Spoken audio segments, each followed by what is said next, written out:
Hey guys, welcome back to Lights Camera Reactions, and thank you for coming back to watch 31 Nights of Halloween. So for today's reaction video, I am going to be watching a video by Christina Randall. You guys know I love her. She's one of my most favorite true crime YouTubers, and I love to watch her. This video is called The True Story About Leatherface, Texas Chainsaw Massacre, Sick and Twisted, Ed Gein. Or Gein, I don't know. That sounds pretty interesting. I didn't know that Texas Chainsaw Massacre was based off a true story. So I'm pretty interested to see what the true story behind the Texas Chainsaw Massacre. I love stuff like this. I love knowing that movies that I watch were based off of real stories. Like, I don't know why, but I just do. But let's go ahead and check it out. This is the story of Ed Gein, and a movie, or very famous movie / series, was loosely based on Ed Gein's story. And his story is even kind of a familiar story to some people. So let's just start at the beginning. Ed Gein was born in La Crosse, Wisconsin on August 27th of 1906. He was the second of two sons to his father George and his mother Augusta. His older brother's name was Henry. Now, Ed's mother Augusta was known to be a very religious Lutheran. She preached to her sons all the time about the immoralities of the world and about sin and about women, about the evils of drinking, and she also told her sons that women were basically evil and they were all promiscuous except for herself, of course. It was said that Augusta made time every afternoon to read the Bible to her boys. She would read the Old Testament and Revelation, and she would highlight on like the bad stuff that happened in the Bible and about where people would be punished for this sin, and it would come with all of this like fire and chaos. It was rumored that Augusta actually hated her husband George and that he was an alcoholic that could never keep a job. He had worked as a carpenter, a tanner, who was someone who treats skins and hides from animals, and an insurance salesman. When he lived in La Crosse, George owned a local grocery shop, but he sold the business and left the city with his family to live in isolation on a 155-acre farm in a town called Plainfield in Wisconsin. This would become the Gein family's permanent residence. Augusta enjoyed being isolated. She thought that this was the perfect way to keep her sons isolated from the sins and the evils of the world. Ed was very, very close with his mother, and it was said that the only time that he ever left the farm was when he would go to school, and when school was over, he would come straight back home and start working on chores around. Quick side note, this for some reason reminds me of The Water Boy. I don't know why. When they're talking about the mother, she just sounds like the mom off the movie Waterboy. I know that's a little off topic, but I just remember her telling him that everything was the devil and women were the devil and dating was the devil and school was the devil and football was the devil. And I don't know why that just reminded me of that, but I don't know, just a weird little thing that popped up in my head. House and on the farm. Ed was very shy, and his teachers and classmates remembered him as having strange mannerisms. Ed was described as kind of like the oddball or the weird kid in the area. He was never rude, but he was just strange, or described as strange, and really stayed to himself. Different classmates and teachers would say that he would do things like just randomly burst out with laughter, like he was laughing at his own jokes, or he had like a movie playing in his head and he would just start laughing about it. And to make things worse, it was rumored that his mother Augusta would punish him anytime Ed tried to make friends or like hang out with other kids. Now, despite being what people would consider underdeveloped socially, Ed did really good in school. I mean, he was a smart boy. His social skills were the thing that was kind of off. And Ed especially loved reading. He read any chance that he could get, and Ed would really get lost in his imagination while reading these books. On April 1st of 1940, Ed's father George passed away of heart failure caused by his alcoholism. He died at the age of 66. Ed and his brother Henry began doing odd jobs around the town to help cover living expenses, and the brothers were actually considered reliable and honest by people in the community. While both of the boys worked as handymen in their spare time, Ed would actually babysit little children in the area any chance that he could get. It was said that Ed could relate to smaller children versus like adults or even kids his age. As the boys continued to grow, Henry, Ed's brother, started dating with and eventually married a divorced woman of 2 and would go on to move out of the house. Now, it is said that Henry really worried about his brother Ed because Ed had such an attachment to his mother. Anytime that Henry complained or said anything negative about their mother, Ed would immediately take up for his mother and begin to snap back. He was very protective of his mother and attached to his mother, but then again, he was also deemed as very socially strange or awkward and didn't have any other friends. His mother and his brother was basically his only real friends. On May 16th of 1944, Ed was burning away marsh vegetation on the property when the fire got out of control, drawing the attention of a local fire department. By the end of the day, after the fire had been completely put out and the fire department had already left, this is when Ed reported his brother Henry missing. With lanterns and flashlights, a search party came out to help Ed find his brother. Now, it is said that Ed actually led the search party and led the search party directly to where Henry was. Henry was found deceased and lying face down. Apparently, he had been dead for some time, and it appeared that the cause of death was heart failure since he had not been burned or injured otherwise. It was later reported that allegedly Henry had bruises on his head, but the police dismissed the possibility of foul play, and the county coroner later officially listed the cause of death as asphyxiation from inhaling too much of the smoke. The authorities accepted the accident theory, but no official investigation was conducted and an autopsy was never done. Ed and his mother were all each other had now. But then Augusta, Ed's mother, had a debilitating stroke after Henry passed away, and Ed devoted his entire life to taking care of his mother. Sometime in 1945, she had a second stroke and her health deteriorated rapidly. She died on December 29th of 1945 at the age of 67, and Ed, who was now all alone, was completely devastated by his mother's passing.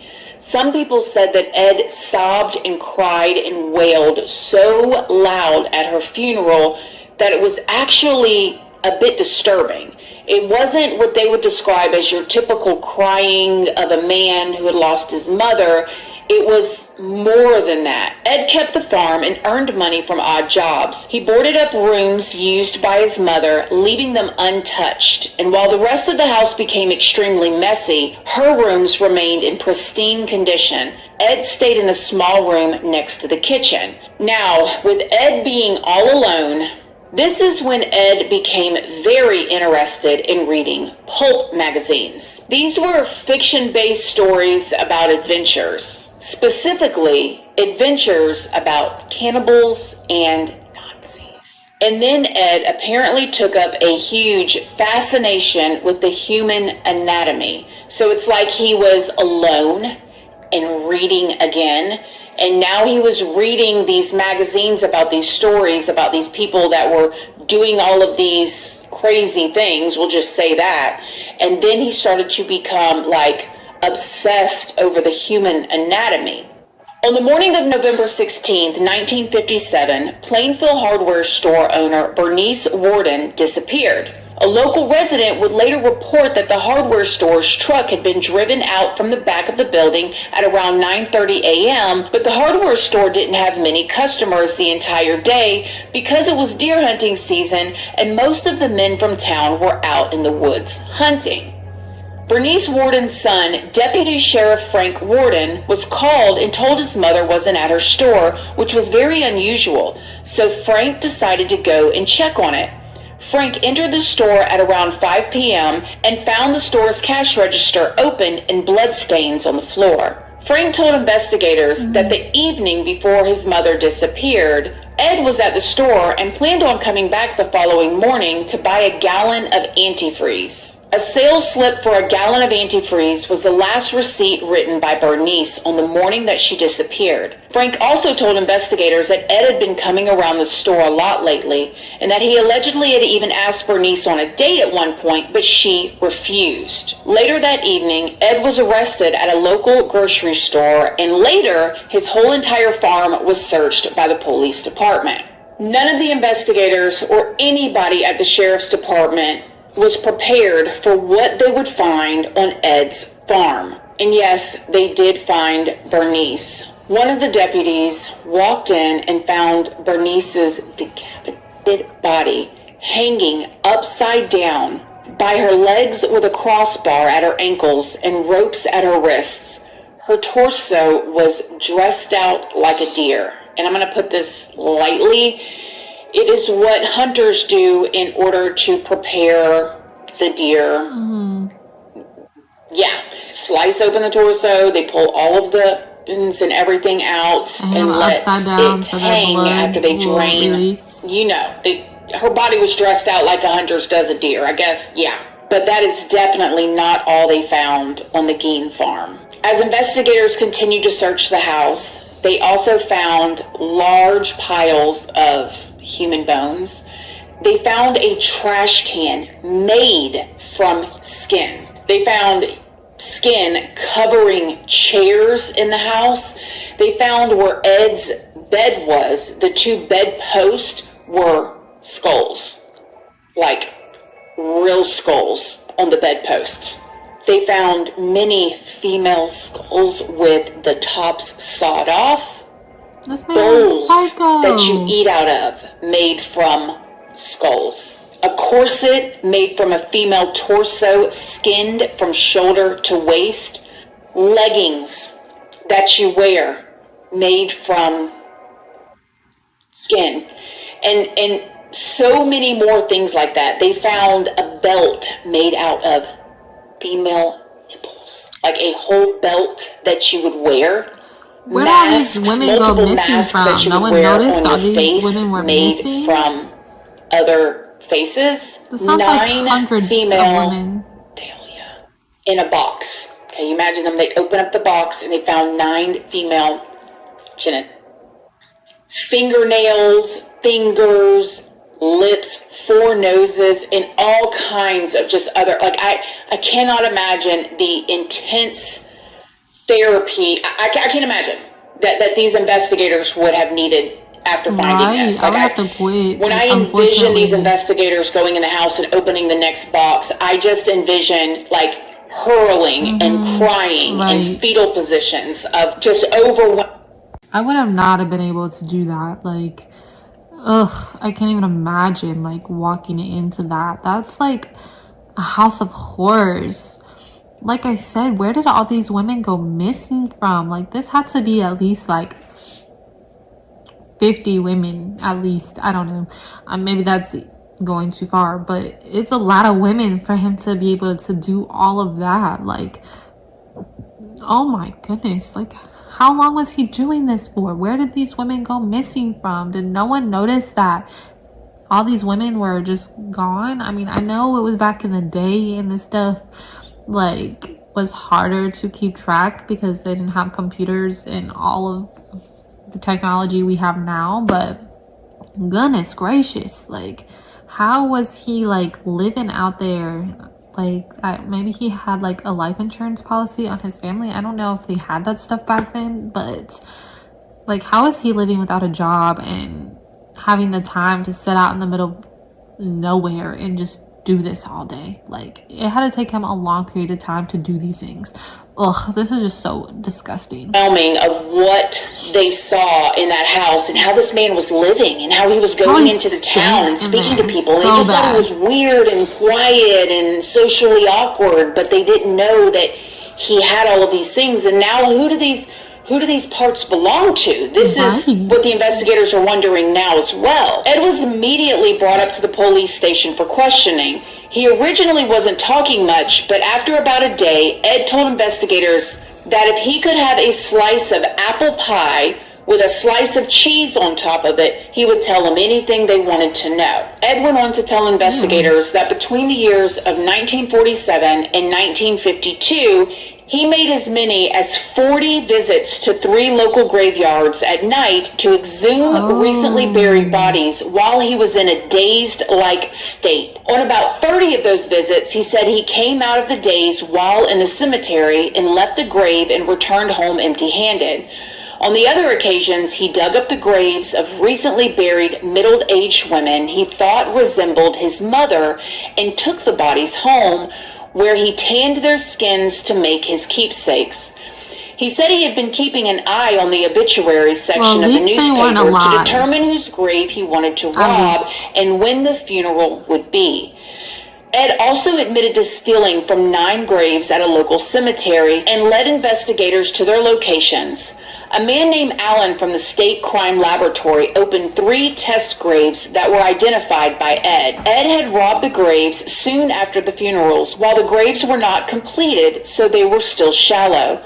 The test graves were exhumed because authorities weren't sure if Ed could really do this by himself, but the graves were found exactly as Ed described. 2 of the exhumed graves were found empty, and most of the body was gone from the 3rd grave, except Ed had returned rings and some body parts to it. So Ed's confessions were mostly corroborated. Ed would go on to say that soon after his mother's passing, he began to go to the graves so he could build a suit of his mother or somebody that looked like his mother, and so he could crawl inside of it and live in it. When Ed was asked if he would have with the bodies, he said no, he couldn't, because anytime he tried, it just smelled too bad. Like he could not with the smell. It was also speculated that Ed originally tried exhuming his mother's body, but that the sand was too difficult for him to dig through. A 16-year-old whose parents were friends with Ed and who had attended ball games and movies with him reported that Ed kept shrunken heads in his house. But Ed told them that they were relics from the Philippines sent by a cousin who had served on the islands during the World War II. However, upon investigation by the police, these were determined to be human facial. This is crazy. Crazy. Like, that house had to stink like death. We already know that smells awful. I mean, we probably don't know from first-hand experience, but that many, it had to stink so bad.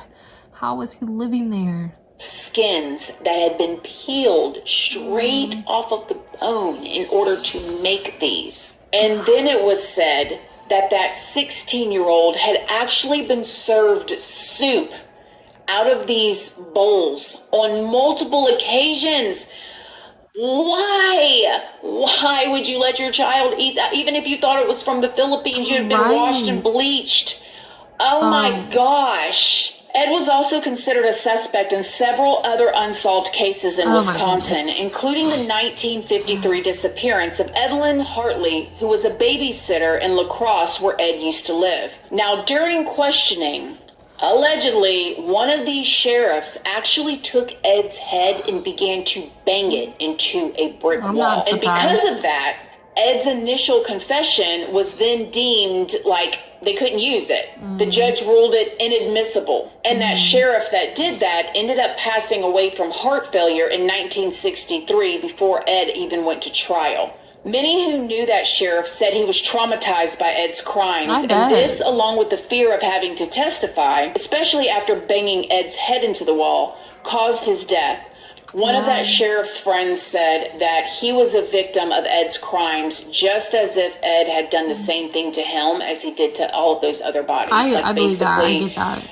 Because he walked in and seen all of the stuff, he was scarred, and he was traumatized, and he couldn't contain himself, and he banged his head into the wall. And then Ed's confession was deemed inadmissible, and then the sheriff was going to have to testify. It was just too much for him. I bet. And basically, the friend was saying that Ed in a roundabout way was responsible for his death as well. On November 21st of 1957, Ed was charged with one count of first-degree murder, and he pled not guilty by reason of insanity. Ed was diagnosed with schizophrenia and then found mentally incompetent to stand trial. He was sent to the Central State Hospital for the Criminally Insane, a maximum security facility in Wisconsin, and was later transferred to the Mendota State Hospital, also in Wisconsin.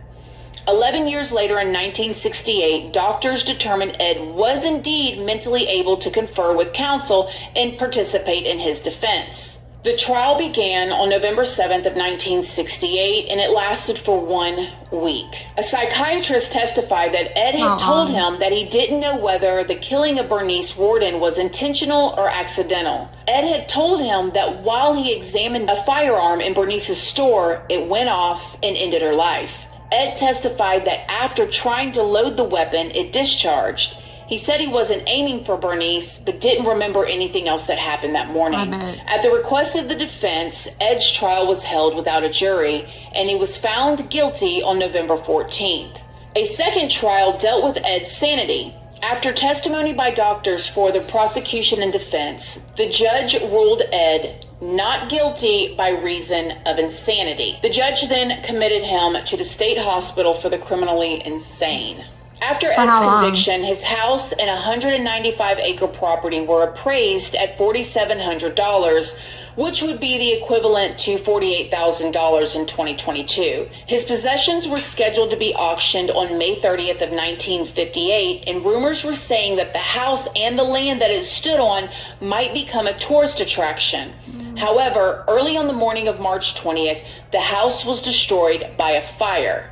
And it is said that when Ed heard about the fire, he shrugged and said, well, just as well. Now, of course, it is rumored, and I mean, it seems pretty obvious that people in the town set fire to the home because they did not want it to become a tourist attraction. And it was said that the families and the people, because this was a very, very, very, very small town. I should have mentioned that in the beginning, like really small, that they were getting all of this like attention, and people were coming in from out of town in order to see this property and see where this person that had done all this stuff had lived. And this is where the idea for the Texas Chainsaw Massacre came from. You know, Leatherface, that's Ed Gein, like a for real person that did these things, and kind of seems even worse than the horror movie, to be honest. I mean, but anyways, in a way, it is said that the people in the town just could not take it anymore. And I cannot imagine. You just imagine too, like you're already losing your loved one, right? And you go to bury them, and then you find out they've been dug up, and like this person's been doing this stuff, and everybody thought he was a nice guy. Again, they just thought he was socially awkward. They called him literally the town weirdo. And I know that sounds very like derogatory or not politically correct, but that's what it was back in the early 1900s, and that's what they called him. They called him the town weirdo, stayed to himself, and you know, whatever. They had no idea what he was doing. And he was like reading these books and magazines and becoming obsessed with them, and he had no real social interaction with the outside world. And again, with the woman Bernice, it is said that he went up there, and I could only assume, this is me guessing now, he goes up to the store, and Bernice, being an older lady, was probably very nice to him. You know, she's seen him all the time in the store. She was very nice to him, and he asked her on a date. And she turned him down, and he shot her and took her home and cleaned her like a deer. Whoa. Now, Ed did spend the rest of his life at this mental hospital, and that is where he passed away. At the age of 77, on July 26th of 1984, he died of respiratory failure. Now, get this. Remember how I was saying, like, his home was, like, becoming like this tourist attraction? It is said that over the years, people have gone to visit Ed's grave and have actually chipped parts of his grave off and have taken them home as souvenirs. Listen, I know a lot of us were into true crime. For whatever reason that you're into it, I'm into it because I like to learn from these things if I can. I'm interested in the psychology, why people do what they want to do, the nature versus nurture aspect, right? But to travel somewhere and chip a piece of the grave off and take it with you, you're just so strange. I need somebody to explain that to me. Yeah, me too. Like, why? What is the point? Why would you want that in your home, your house, your hands? Ugh. Nevertheless, over the years, people have chipped off pieces of his grave and taken it home with them. And here's some interesting, but like also some not so fun facts about Ed Gein and his story. Ed's story has had numerous appearances in film, music, and literature. The tale first came to widespread public attention in the fictionalized version presented by Robert Bloch in his 1959 suspense novel called Psycho. Then there was an Alfred Hitchcock's 1960s film of the novel Psycho. Ed's story was loosely adapted in numerous films, including Deranged in 1974, In the Light of the Moon in 2000, and the Rob Zombie films House of a Thousand Corpses and its sequel, The Devil's Rejects. Ed was also the inspiration for multiple fictional serial killers, most notably Norman Bates, Leatherface that we talked about from the Chainsaw Massacre, Buffalo Bill, and Dr. Olive Thredson in the TV series American Horror Story I was thinking Asylum. of Buffalo Bill. In 2022, Ed was featured in the episode.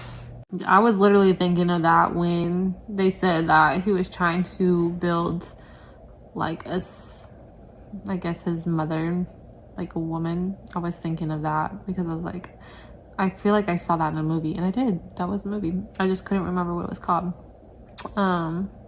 This is so sickening. I would say the only thing, I guess we're not 100% sure that he didn't unalive anyone besides the one lady. But I would say like the relief is that none of these women were alive when this happened. They had passed away from other circumstances. I think I'd rather that be the situation, like him robbing graves, than him going out and doing this to women, like women that are alive and that still have life to live. And even like possibly doing this while they were awake. I could imagine that that would probably have been a thing he ended up doing, but who knows, maybe he really just couldn't actually take someone's life and he just wanted to do that to people who are already passed. I don't know, it's creepy. I mean, mental health is a real thing, so we have to keep that in mind as well. It seems like he did have some major mental health issues, and being like all by himself, you know, for all those years, that can also do a lot to your brain and have you living in like some weird reality world. So who knows? I'm glad that at least, even if he didn't spend the rest of his life in prison, at least he was in a medical center and he wasn't able to ever do this again. We're almost finished. Let's go ahead and just watch the last little bit, and then I'll come back and talk to y'all. Episode of Netflix Jeffrey Dahmer's story as a possible inspiration of J.D. However, a direct connection has never been made. And Ed Gein is now known as the Butcher of Plainfield, or the Plainfield Ghoul. Now, what are my thoughts? I mean, obviously. But I have heard so much about this story over the years, and his mom, Augusta, got a lot of flack. I mean, every podcast I've ever heard, everything has always been his overly zealous religious mother that kept him isolated from everybody. Yeah. And I can't help but to wonder this, y'all. Okay, I can't help but to wonder this.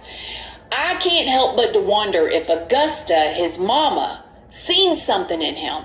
If she knew something was off, and she was not keeping him from the world, as in, so the world don't corrupt him, but maybe keeping him from corrupting the world. I say that because we see tons of people that are isolated due to religious reasons, right? The LDS Church and many different things, right? The path that Ed Gein took is not a normal path. I mean, hello, how many people, that are in different places, like way out in the Appalachian Mountains, where there's not a lot of people. There's not a lot of people for miles and miles and miles. People grow up just around their close family. They don't go and dig up bodies and make nipple belts from them. We're gonna go ahead and stop it right there. It's getting a little lengthy. I know she's pretty much wrapped it up. I don't know. What do you guys think? Like, do you think the mom did see something in him and she was protecting others from him? Or do you think she was just as delusional and deranged as he was in a way, and she was keeping him all to herself?